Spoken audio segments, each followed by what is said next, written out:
평생 주만 바라면 너 어려울 때 힘 주시고 언제나 지켜주시리. 주 크신 사랑 믿는 자 그 반석 위에 서리라.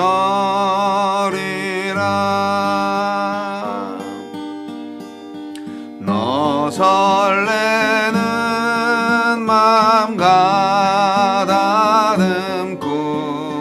희망 중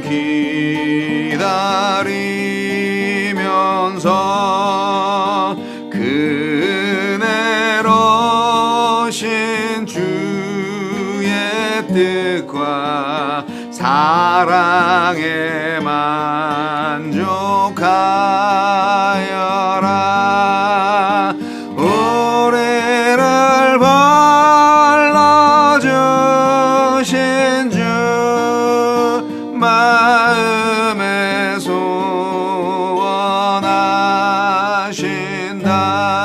소원하신다. 주 찬양하고 기도하며 내 본분 힘써다하라. 주 약속하신 모든 은혜 내게서 이루어지리라. 참되고 의지하는 자 주께서 기억하신다.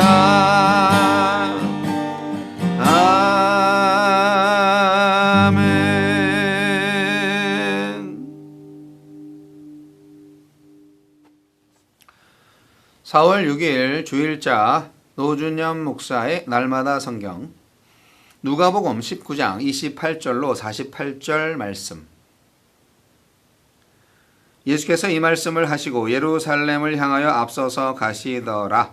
감람원이라 불리는 산 쪽에 있는 벳바게와 베다니에 가까이 가셨을 때에 제자 중 둘을 보내시며 이르시되 너희는 맞은편 마을로 가라. 그리로 들어가면 아직 아무도 타보지 않은 나귀 새끼가 매어 있는 것을 보리니 풀어 끌고 오라. 만일 누가 너희에게 어찌하여 푸느냐 묻거든 말하기를 주가 쓰시겠다 하라 하심에 보내심을 받은 자들이 가서 그 말씀대로 만난지라. 나귀 새끼를 풀 때에 그 임자들이 이르되 어찌하여 나귀 새끼를 푸느냐 대답하되 주께서 쓰시겠다 하고 그것을 예수께로 끌고 와서 자기들의 겉옷을 나귀 새끼 위에 걸쳐놓고 예수를 태우니 가실 때에 그들이 자기의 겉옷을 길에 펴더라.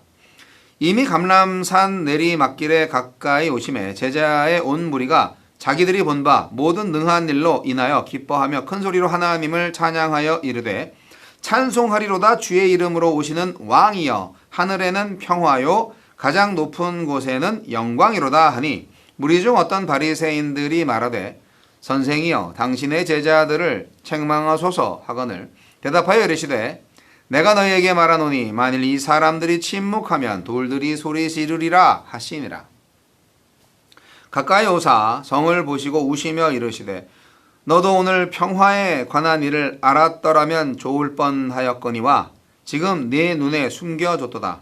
날이 이를지라 네 원수들이 토둔을 쌓고 너를 둘러 사면으로 가두고 또 너와 및 그 가운데 있는 네 자식들을 땅에 메어치며 돌 하나도 돌 위에 남기지 아니하리니 이는 네가 보살핌 받는 날을 알지 못함을 인함이니라 하시니라. 성전에 들어가사 장사하는 자들을 내쫓으시며 그들에게 이르시되 기록된 바 내 집은 기도하는 집이 되리라 하였거늘 너희는 강도의 소굴을 만들었도다 하시니라.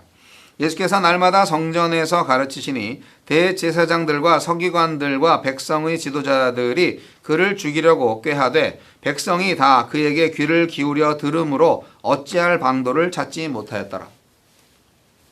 아멘. 예루살렘 입성과 탄식. 예수님은 예루살렘을 향한 여정을 마치시고 어린 나귀를 타고 입성하십니다. 그런 후에 예루살렘 성을 보며 우시고 성전에서 장사하는 자들을 내쫓으십니다. 예수님은 어떤 분입니까? 제자들이 겉옷을 얹은 새끼 나귀를 타고 예루살렘에 입성하십니다. 제자들이 자신들의 겉옷을 길에 펴면서 따르긴 하지만 세상 왕들에 비하면 초라하고 볼품없는 입성입니다. 정치적인 군주가 아니라 평화와 겸손의 왕이시기 때문입니다. 주님의 나라는 겸손과 섬김과 희생으로 세워가는 나라입니다. 자기를 낮추는 곳에 압제와 선동이 아니라 헌신과 섬김을 통해 그 평화가 이루어집니다.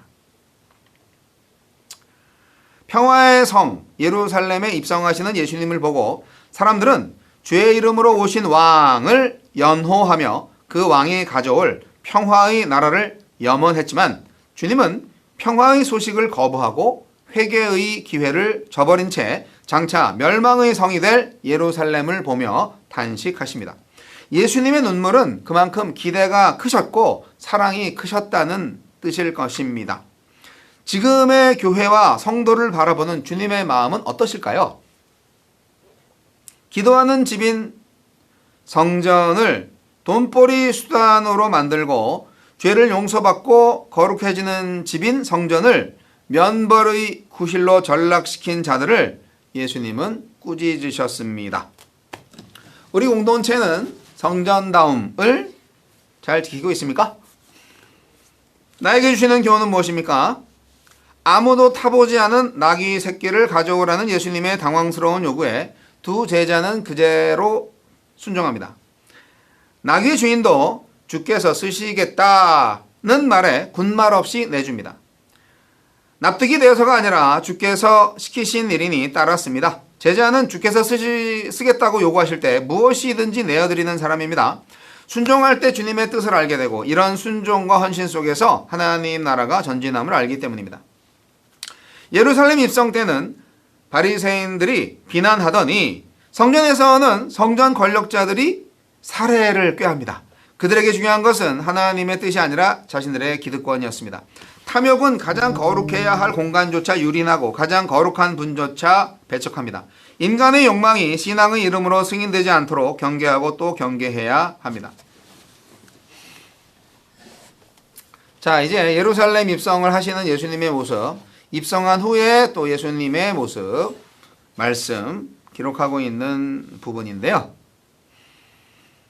예루살렘 입성하실 때 예수님은 특이하게 그 나귀를, 그것도 어린 나귀를 타고 들어가십니다. 이거는 구약의 예언을 그대로 성취하시기 위한 의도인데요. 사실 당시 사람들은 그야말로 백마탄 왕자를 기다리는 마음이었을 거예요. 그런 어떤 군사 사령관으로 이렇게 멋있게 예루살렘에 입성하는 그런 어떤 장군, 정복자 메시아를 기다렸을 거예요. 하지만 나귀를 타고 들어간다. 이것은 이제 전통적으로 평화사절단의 모습을 띈 겁니다. 예수님은 나귀 새끼를 탄 겸손한 섬김의 메시아로 들어가고 계신 겁니다. 스가랴 선지자가 예언했죠. 겸손과 평화의 왕으로 입성하신다고요. 스가랴 9장 9절. 그러니까 어떻게 보면은 예수님은 입성하시는 예루살렘에 들어가는 그 이미지 자체로 사람들한테 메시지를 주신 건데, 그래도 이 제자들과 백성들은 그 이미지가 주는 메시지를 못 깨달은 것 같아요.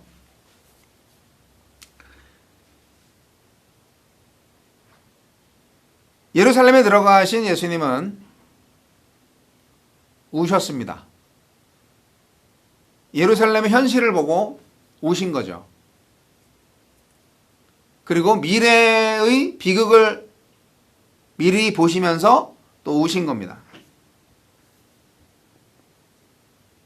실제로 역사 속에서 예루살렘은 멸망했잖아요. 티투스에 의해서 완전히 박살났죠. AD 62년인가? 자, 그런데 그거를 예수님이 보신 것 같아요. 예루살렘은 왜 망했을까요?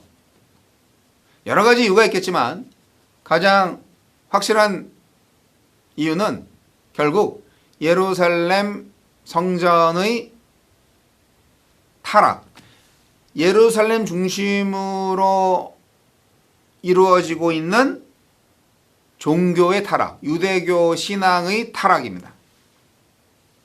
그것이 결국 예루살렘을 모든 면에서 멸망으로 이끌었습니다.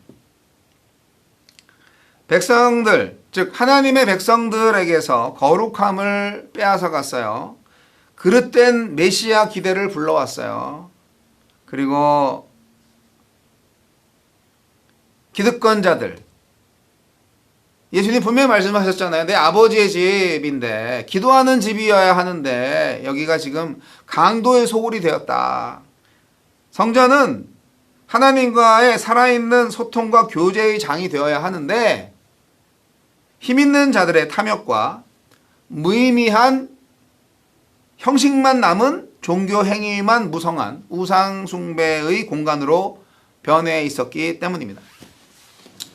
오늘날의 종교도 초심을 잃어버리면 이렇게 될 수 있습니다. 그러면 어떻게 돼요? 멸망하죠. 나라가 망합니다.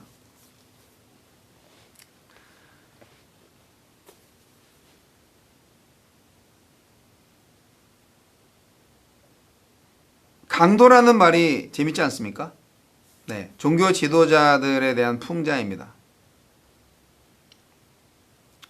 예수님이요, 어린 시절에 성전에 가서 율법 교사들하고 이제 대화를 하는 장면 있잖아요. 누가복음 2장 49절에 예수님은 그때 성전을 내 아버지 집이라고 말했어요. 마태복음하고 마가복음에서는 예수님이 성전에 자주 출입하시는 모습을 묘사하기도 했습니다. 누가복음은 그런 과정을 날마다 성전에서 라는 말로 요약을 합니다. 그러니까 누가는 예수님께서 성전을 청결하게 하시고 그곳이 다시 하나님의 말씀이 선포되는 곳임을 강조하기 위해서 가르치심에 초점을 두었다고 볼 수가 있습니다. 성전은 어떤 곳이었냐? 예, 종교 지도자들의 부의 장치였어요. 돈 벌 수 있는 수단이었어요. 성전에서 장사하는 사람들을 모아가지고 아주 높은 이자로 해서 높은 환율로 이렇게 해서 예, 환치기를 하고 환치기 자체가 아니라 그냥 엄청나게 바꿨죠. 예. 그리고 재물을 이제 제사를 드리는 재물을 이것도 흠 있다 저것도 흠 있다 하면서 결국 성전에서 이제 재물을 사게끔 그렇게 한 여러 가지 비리가 있었다고 합니다.